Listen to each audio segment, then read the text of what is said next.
it's all coming out now. I'm telling you, it's all coming out now.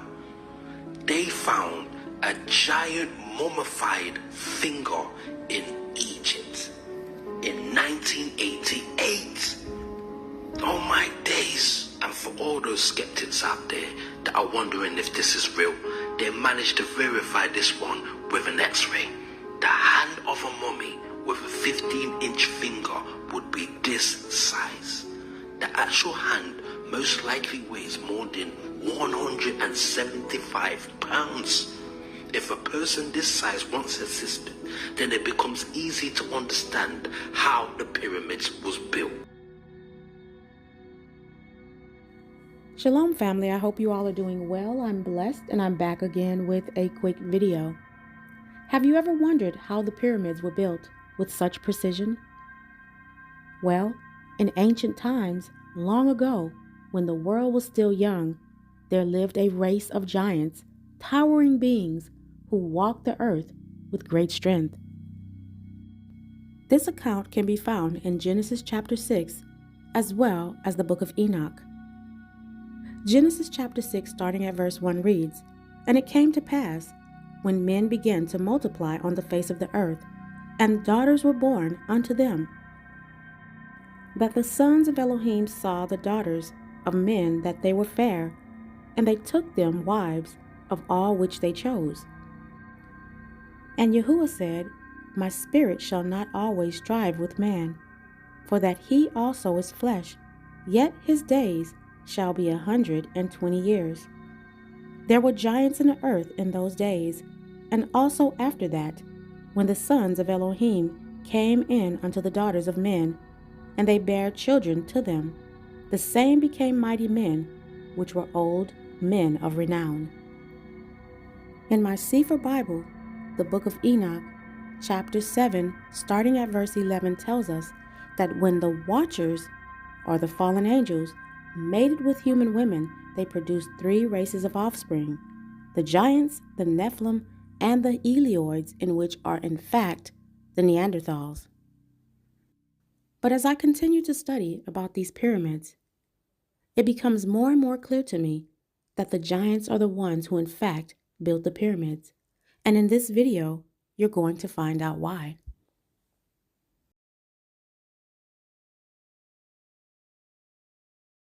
Egyptian pyramids were built by giants, or you think regular people can do that? I mean, look at these massive structures, towering in the desert, each stone weighing several tons, stacked with such precision and alignment with the stars that it almost defies belief. Imagine trying to move those blocks without cranes, without advanced technology, just sheer manpower. Doesn't add up, right? Giants or some kind of supernatural beings must have been there, lifting those stones like they were nothing, helping shape these incredible monuments. The sheer scale, the mystery of how it was done. It's like these creations go beyond what ancient humans could have accomplished alone. So maybe, just maybe, giants were there, lending their strength to build. These wonders that still leave U.S. questioning everything we know today. You see, we've been lied to. They tell us that the further back in time we go, the less advanced our technology was. They claim that in prehistoric times, people relied on basic tools made from stone, wood, and bones. They hunted, gathered, and discovered fire, which marked a pivotal moment in human development, in which this is far from the truth. In fact, the book of Enoch tells us that the fallen angels are said to have imparted knowledge to humanity, revealing various heavenly secrets and advanced skills. This included teachings on astronomy, astrology, war, the use of metals, as well as herbal medicines and enchantments. I've even read that the fallen angels showed humans how to remove babies from the mother's womb, in which these mad scientists still practice aborting babies until this very day. And this is why the Most High had to destroy the entire world with the flood. Because he knew that the knowledge that the fallen ones had given humanity would lead to the enlightenment and destruction of the entire world. So when you look up fallen angel technology, it says that it often stems from various mythologies and religious texts, particularly the Book of Enoch. In this context, fallen angels or watchers are believed to have shared forbidden knowledge with humanity. Like they still do today. This little article I'm reading goes on to say, which some interpret as advanced technology or wisdom that led to significant developments. It says that the fallen angels also included understanding of celestial bodies, which could be seen as an early form of scientific knowledge.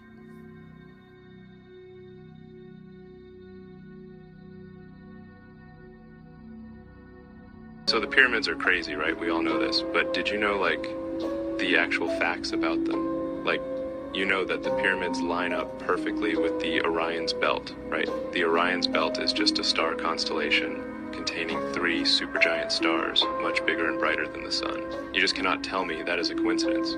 It's too perfect. Another one is that the altitude of, like, the pyramids is the same number as the speed of light. If that isn't something exceptional to you, then I don't know what is. Some ancient drawings even have depictions of light bulbs. So obviously there's several theories on how they were actually built. Some say it was giants. And then the argument against that is, wouldn't we have found their bones by now?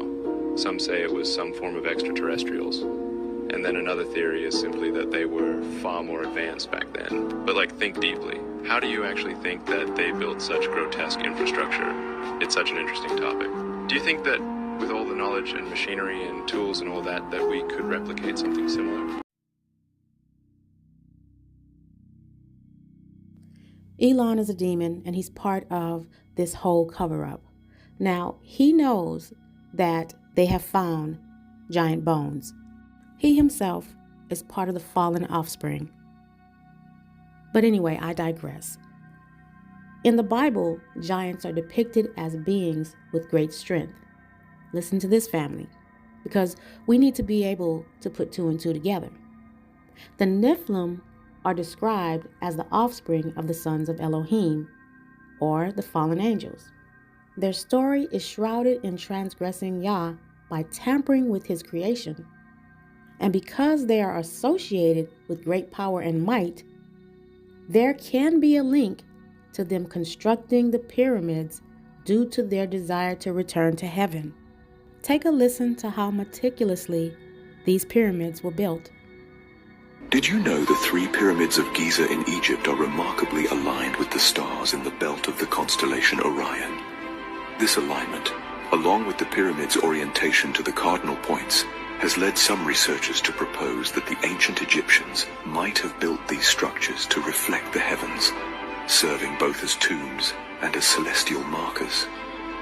The Orion correlation theory suggests that such an alignment was intentional, aiming to mirror Orion on the ground as it appears in the sky. Did you know the 3 pyramids of Giza in Egypt are remarkably aligned with the stars in the belt of the constellation Orion? This alignment, along with the pyramid's orientation to the cardinal points, pyramids were some type of a power plant. Yes, not all the pyramids, some of them. So the Great Pyramid at Giza, for sure, a wireless power plant. It was also a communications device. So if you look at old images or old pictures of the Great Pyramid area at Giza, you'll see that the Nile used to run right up alongside of those pyramids. The water would run underneath in these gigantic aquifers. When you have running water underneath magnetized crystal granite, which is what the base is made out of, you create something called physiostatic electricity. Then those ions rush up into Grand Gallery area, and there were these resonating rods going up the Grand Gallery to the King's Chamber. And when they got into the King's Chamber, he's surrounded by thousands of tons of magnetized crystal granite. Then the energy would shoot up through the apex. The obelisk captured the ambient electricity from the pyramid, and by that method, they were able to transmit the wireless energy all around the region, and they could power whatever they wanted. Okay, so some of these pyramids are like wireless power plants and communication devices. What does that remind you of? it reminds me of a cell phone. Now, this is actually old news too. The powers that be are actually in communication with these fallen angels and getting advanced technology ideas. And this is how we continuously get all of these upgrades. 4Gs and 5Gs and reliable network and the capacity of your phone and the energy usage, 5 cameras on one single phone, etc., etc. It's just overkill for a phone. Did y'all notice that part on the movie They Cloned Tyrone, where the powers that be that were down underground cloning the black people, that they were actually also monitoring their phone calls? They are definitely using this fallen angel technology for wicked purposes. Take a look at this short video clip. 5G technology rolls out globally. It has ignited fears and conspiracy theories that go beyond its promise of faster internet. One of the most eyebrow-raising claims is that 5G can be used for mind control. Proponents of this theory argue that the technology's electromagnetic fields could manipulate human thoughts and behavior. They point to the increasing number of 5G towers being erected and suggest that these waves can interfere with brain function, leading to mental health issues and altered states of consciousness. Critics of the theory often dismiss it as unfounded paranoia. However, the rise of digital surveillance and the pervasive nature of technology in our lives lend some credence to these concerns. People fear a loss of free will, with technology potentially being harnessed to influence decisions without consent. Furthermore, historical examples, such as the use of radio frequencies in psychological experiments, fuel speculation about what 5G could achieve. While scientists generally agree that the health risks of 5G are minimal, the psychological impact of rapid technological change can provoke anxiety. This fear reflects a broader concern about privacy, autonomy, and the potential misuse of technology in an increasingly interconnected world. So I believe that this is fallen angel technology. Now, we don't necessarily have to use technology for bad, but I do believe that it was invented, or it's been invented, to kind of watch us, send different signals to us, a certain kind of brainwashing. They can definitely track us and see us through our phones. And I hate to sound like a conspiracy theorist, but at the end of the day, when things can be proven, they're no longer a conspiracy. And many people have reported being tracked and or watched through their phone. And the phone is just a tracker. People can keep up with each other's locations. It claims that you can turn your location off, but I don't believe you actually can.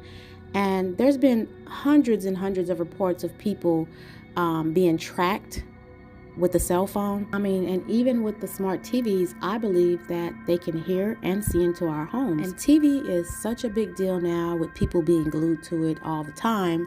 You know, people actually want a TV in every single room of their home. So this is a plus for them, because they can completely track you wherever you are, even in your home.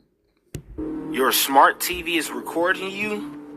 This is for entertainment purposes only. You watch your TV, but with this hack, your TV can watch you. Your Show us how TV that can works. watch So you. one of the things that we were able to do with the Smart TV platform was actually abuse the browser to the extent that we could actually gain access to the camera that's built into the TV. Gain access to And the so camera. with a little bit of extra code, we can turn the camera on in your browser.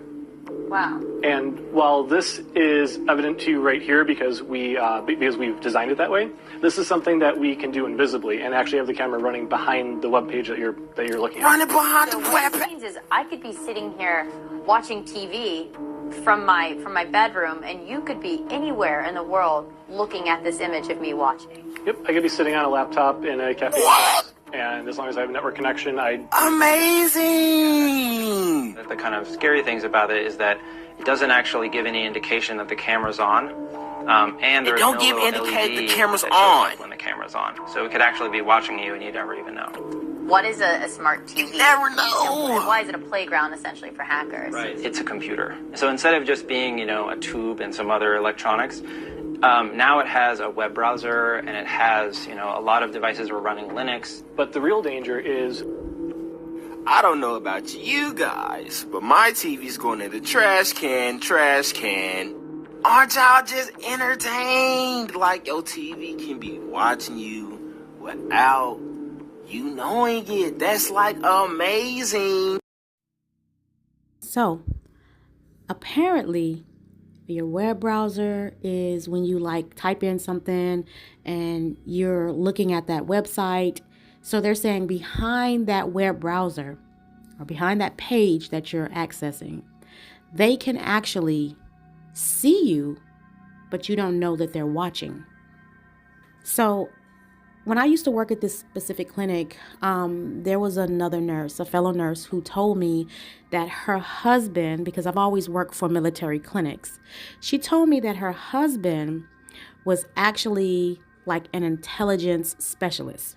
And his entire job for his entire day was to basically monitor Facebook. So here are these group of people who have Facebook up, and they're looking at every single post, every single video that you put up there, and they're just basically monitoring the entire platform. Now, the question that I always had in regards to this situation is, if they're monitoring platforms like Facebook, right? They monitor all the social media platforms, but let's just talk about Facebook. When there are these mass school shooters who go on and they're posting prior to actually doing the shooting, and they're posting their guns and they're talking and reading letters about how they hate this person and that person and, blah, blah, blah. Why is it if these people are watching these platforms, they never catch these people until they actually do the mass shooting, and then later they show all these videos on Facebook that these people posted prior to doing the shooting? This is how we know that this is high levels of wickedness, because they claim they have all these people watching all the time, yet they never catch these evil mass shooters, because they always report on the news after the fact that this person who did the mass shooting went on Facebook or social media and they read hate letters and they talked about all these different nationalities that they hate and all these different religions that they hate. You mean to tell me with all this surveillancing, they couldn't catch these people who they report after the fact posted things on social media? Things that were red flags. Now, they're watching, right? They're watching us in our home. They're watching us on our social media platforms. But they never can catch these evil folks. We live in a sick world, family. And I hate to be the bearer of bad news, family, but just when we thought that it was dark, it's about to get darker. So next, I have another video clip of a lady who claims, she's going to show you how to stop your TV from watching you, how you can block it. I don't think there's a way you can block it. I think that they put these features on there, just like in your phone, where it says that you can turn off your location, but you're really not turning it off. Here's the video. Yes, your smart TV is spying on you. This is how you stop it. Go to home and find your settings. Then you want to scroll down to privacy. Because I don't know about you, but my TV faces my bed. So that is private. Go over to advertising and you want to click on personalizing ads. Because this setting is designed to personalize ads that are tailored to you. But in order to tailor it to you, they have to track you and see exactly what it is that you like. So uncheck that. Go back and go down to voice. Go over to microphone and you want to uncheck this. It tells you right here that a third party will access your microphone for your TV. Uncheck that. Then head on back to the smart TV experience. This is the kicker. Uncheck this because it's telling you that it's using your content from your TV's antenna and all of your connected devices to suggest streaming content and personalized ads. What? Listen, Roku shares your information for ad and measurement purposes. No, uncheck that. There you go. You just dumbed down your TV. You're welcome.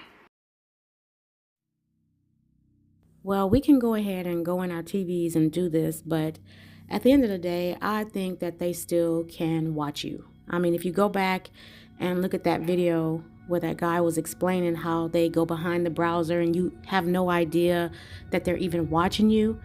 I mean, come on. They have all these slick ways of just continuing to watch you. You can tell by what he was saying. My question is, why are they even watching us?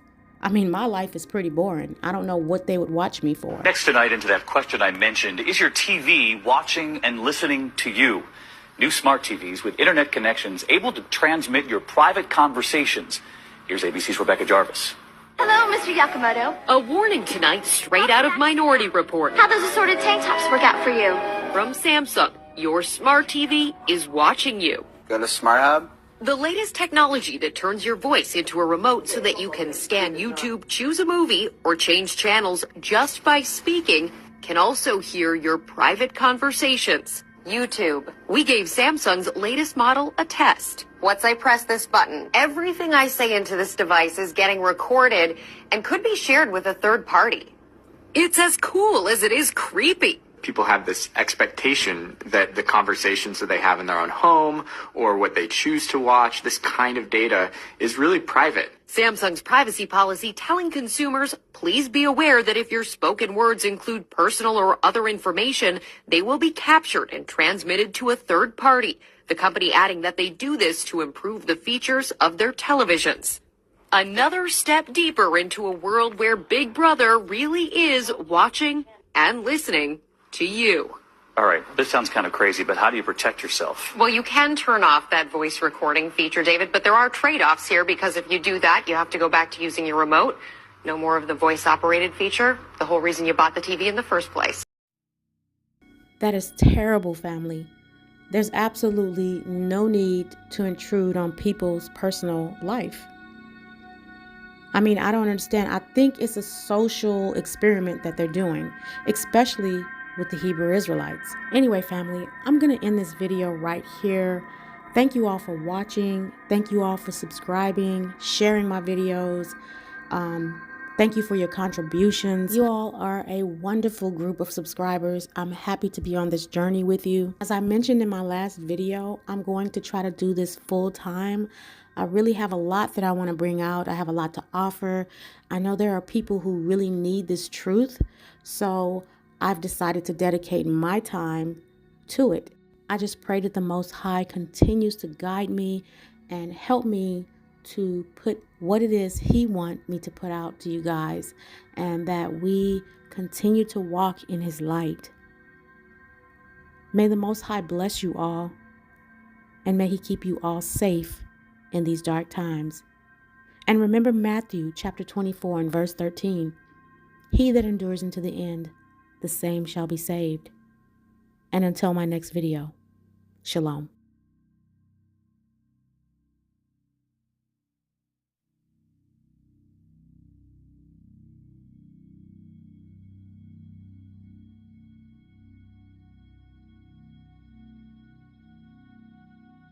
My days. When you think you've seen it all, you ain't seen nothing yet. So all this time, we've only been touching the surface. You thought the pyramids was big. But guess what? They're even bigger. Even in the movie Dusk Till Dawn, they tried to show us. But I guess we couldn't see it. The eyes are useless when the mind is blind.